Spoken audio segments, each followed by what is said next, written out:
folks? What's going on, folks? I'm about to be showing you how you would change out your brake pads on a 2012 Chevy Malibu. It's the same process for multiple different years of Chevy Malibus. So first thing, of course, you want to do is remove your tire from off of it. And once you get that out, you always want to make sure while you're jacking up your vehicle that you secure it with jack stands. And also you might want to take your tire. You also might want to take your tire and put the tire up underneath your vehicle just for added security.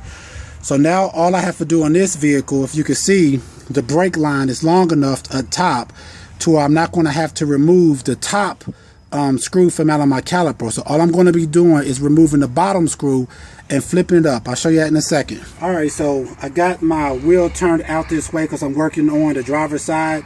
So what you need for this one is a size 14 socket.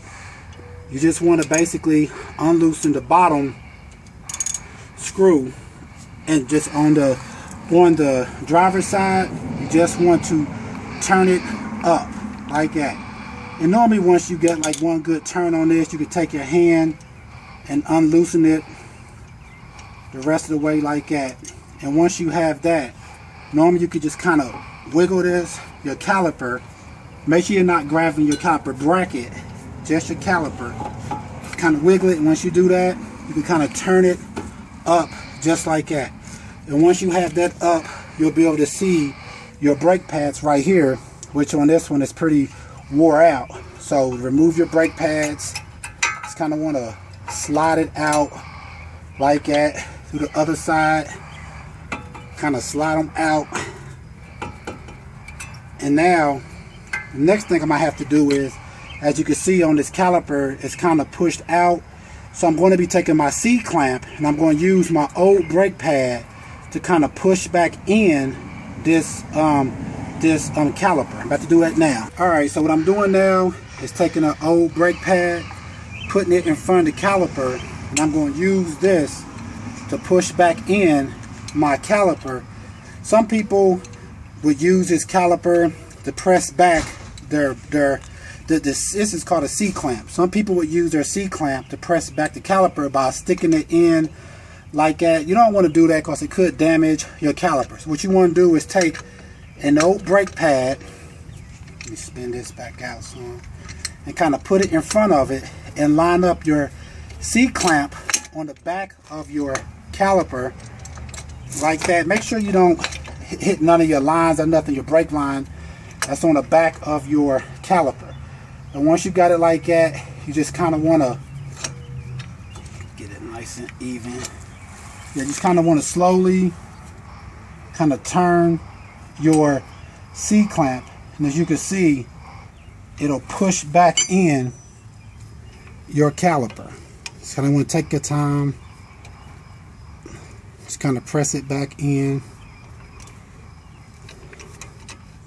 Like I said, this is the better way of doing it versus just using a C-clamp, sticking it inside of your caliper itself, because it could damage the inside of it. Okay, so now I have the caliper pressed back in.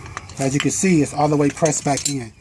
Now that I've done that, now what I'm going to do is go ahead and grab my new brake pads and pretty much just slide it back into the little grooves that you'll see.